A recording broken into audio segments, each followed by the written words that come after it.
Here you will learn what everyday life was like in 1950s Detroit. You will see its busy streets, booming auto factories, growing music scene, teen culture, and the challenges that shaped its neighborhoods. You will get a clear picture of a city full of energy, hope, and major change. But first, let me introduce myself. My name is Mark, I'm from the Midwest, and I run this small channel with my wife. I appreciate you being here, and I hope you enjoy this video. Please take a moment to like and subscribe because your support really helps the channel. And unlike other YouTube channels, I do not speak with an AI voice. What you are hearing is my real voice and my real Midwestern accent. My wife and I are not professional historians. We're just two people who love learning about history, and we invite you to learn with us. If you visited Detroit in the 1950s, the first thing you would notice is the energy. The city felt busy from morning to night. Streetcars rattled along Woodward Avenue. Kids hurried to school. Men and women walked to jobs in factories that ran around the clock. The sidewalks downtown were packed with people carrying shopping bags from stores like Hudson's Department Store, a giant building that once stood on Woodward and was one of the tallest retail stores in the world. At night, bright neon signs lit up the sky, advertising theaters, diners, and clubs. Detroit was booming. After World War II, the American auto industry exploded. People wanted new cars again, and Detroit was the center of it all. Big companies like Ford, General Motors, and Chrysler hired thousands of workers. Many people came from small towns in Michigan, from the American South, and even from overseas because Detroit had something rare: good-paying blue-collar jobs that did not require a college degree. On the assembly line, workers built cars like the Chevy Bel Air and the Chrysler 300, which were seen as symbols of American success. Everyday life followed a steady rhythm. In the morning, factories sounded their whistles as the next shift clocked in. People grabbed coffee at places like Cunningham Drugs, a chain of drugstores that once had lunch counters all over the city that closed in the 1980s. In many neighborhoods, families lived in neat brick houses with trimmed lawns. Mothers pushed strollers down sidewalks. Kids played baseball in empty lots. Corner shops, bakeries, butcher stores, and small movie theaters made each neighborhood feel like its own small town. Detroit's downtown was especially lively. In the early 1950s, what is now Orchestra Hall was known as the Paradise Theater, a lively jazz venue that hosted stars like Ella Fitzgerald and Duke Ellington. In fact, when Orchestra Hall reopened as the Paradise Theater in the 1940s, Duke Ellington and his big band headlined the opening night. Tickets cost just 50 cents. The Cass Theater had hosted stars like Ethel Barrymore and Boris Karloff in early decades, and by the 1950s, it featured major touring productions like Oklahoma. The theater was demolished in the 1970s, and here is the site today. Even during the lunch hour, you could hear music spilling out of record shops or car radios as people cruised by. There were popular hangouts like the Elwood Bar on Woodward Avenue, which has since been moved to East Adams Street. But Detroit in the 1950s was not just about work. It was also the beating heart of new American culture. You could hear early rhythm and blues on jukeboxes. You could see the early foundations of what would become Motown, long before it turned into a national legend. Young musicians practiced in basements, churches, and small clubs. Even small things showed how fast Detroit was growing. Highways such as the Lodge Freeway and later parts of I-75 were being built. New subdivisions were popping up around the edges of the city. Cafes, car dealerships, machine shops, and repair garages filled the streets. Detroit felt proud, confident, and unstoppable. It saw itself as the motor of America, and for a while, it truly was. Still, beneath all the excitement were early signs of problems. Some neighborhoods struggled with old housing and overcrowding. Pollution from factories hovered in the air. Traffic was getting worse as more and more people bought cars. And even though Detroit was busy and hopeful, many African American families faced discrimination in housing, hiring, and policing. But in the early 50s, most Detroiters felt like they were living in a city at its peak. It was a place where hard work could create a better life, where new ideas were being invented, and where the streets buzzed with sounds of engines, music, and people who believed the future was bright. Detroit helped shape the look and feel of the entire 1950s. Cars were bigger, shinier, and full of chrome. Families dreamed of owning models with tail fins and two-tone paint. Designers in Detroit were treated like celebrities because their creations showed off power, style, and American pride. You could spot the newest cars cruising down Woodward Avenue, which was basically a long outdoor showroom.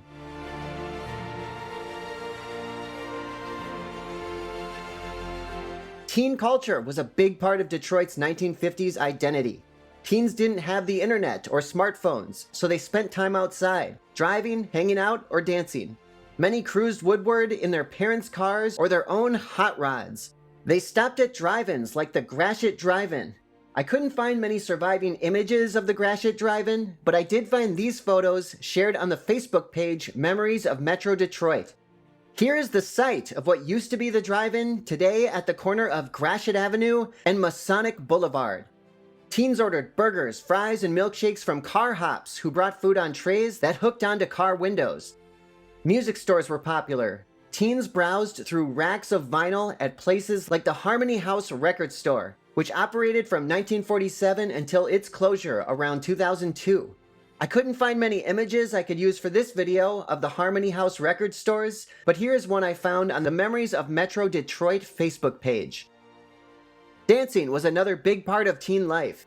Detroit had plenty of dance halls and teen clubs, such as the Vanity Ballroom, seen here on the historic Detroit website. It was a huge Aztec-themed dance hall on Detroit's east side. Today the building is a shadow of what it used to be.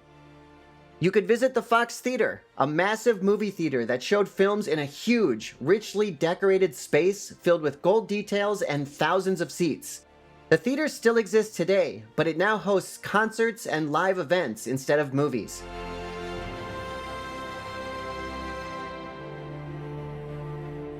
Edgewater Park was an amusement park on the city's west side with classic rides like a huge Ferris wheel and a wooden coaster, giving families an affordable place to have fun in the 50s.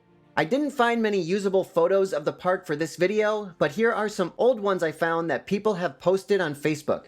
The park closed in the 1980s, and the site here is now home to Greater Grace Temple.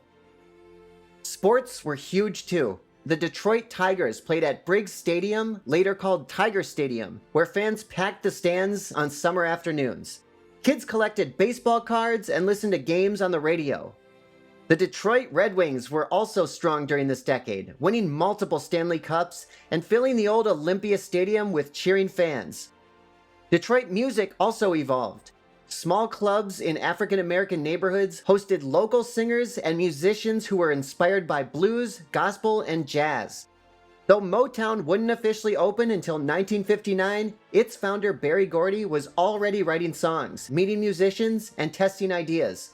In fact, the little house that would later become Hitsville, USA, Motown's first headquarters, was just another quiet building on West Grand Boulevard during this time, unaware of the history it would soon make.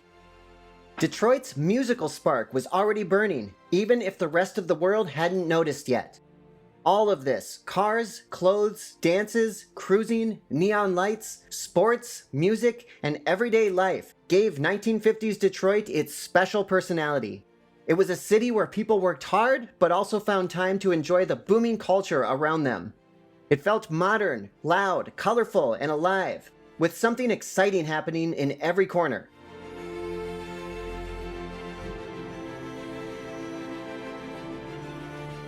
Detroit in the 1950s was filled with optimism, but this decade also brought one of the city's most painful chapters, the destruction of Black Bottom, a historic African-American neighborhood that was once located here, near the Lower East Side.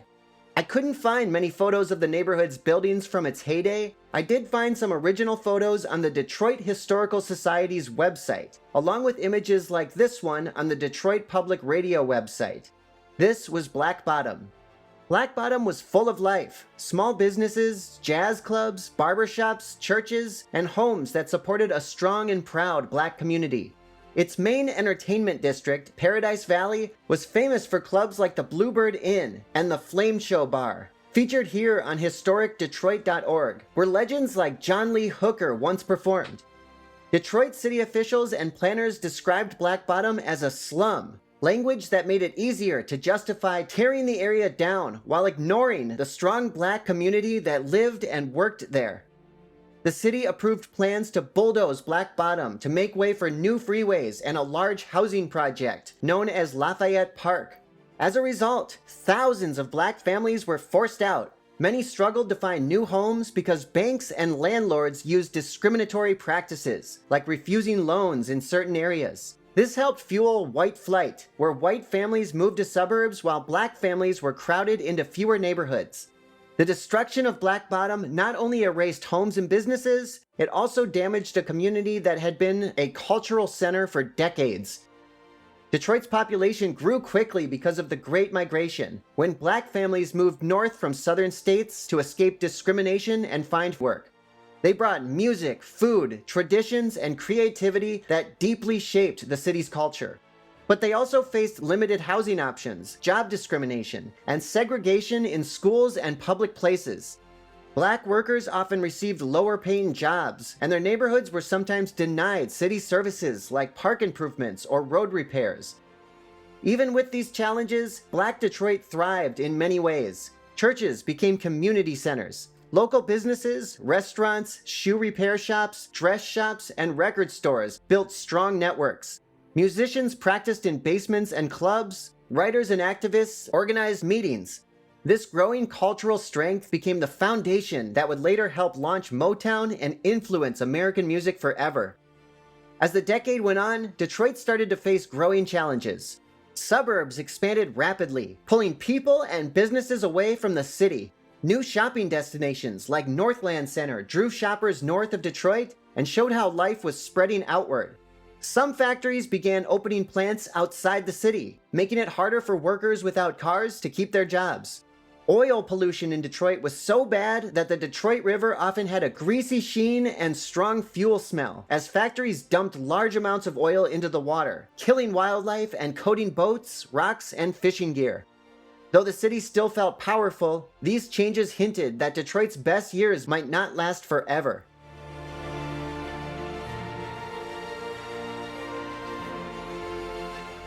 Still, Detroit kept a strong sense of pride and optimism in the 1950s, and there were clear examples of what the city was doing right. One example was innovation, seen in Chrysler's firepower V8 engines and futuristic concept cars like the turbine-powered Firebird 3. Another example was culture, highlighted by Elvis Presley's sold-out debut shows at the Fox Theater in 1956. A third example was progress, represented by the Ford Rotunda, which welcomed families and celebrated Detroit's role in shaping the future. Comparing Detroit then to Detroit today shows both change and lasting pride. Many old factories have closed or shrunk, and some of the big department stores, movie palaces, and amusement parks are gone. Highways now run through places where neighborhoods once stood. Detroit's population is smaller, and some areas face economic challenges. But some things remain iconic. Woodward Avenue is still Detroit's main street. The city still loves cars, shown every year in events like the Dream Cruise. Detroit's music scene still inspires new artists, and Detroiters still show pride, toughness, and creativity, qualities that shaped the city from the 1950s and still shape it today. The 1950s were a time of excitement, growth, and change. Detroit stood at the center of American life, building cars, shaping culture, and creating memories that still echo today. Even with its struggles, it was a decade filled with hope, energy, and the belief that the future was bright. And in many ways, the spirit of that era still lives on in Detroit's streets, music, and people. Let us know your thoughts in the comments section. If you like this video, be sure to hit the thumbs up button, subscribe for more videos like this, and turn on the notification bell so you don't miss any future videos. Before you go, make sure to check out these two fascinating videos. Thanks for watching the History Stop, and we'll see you next time.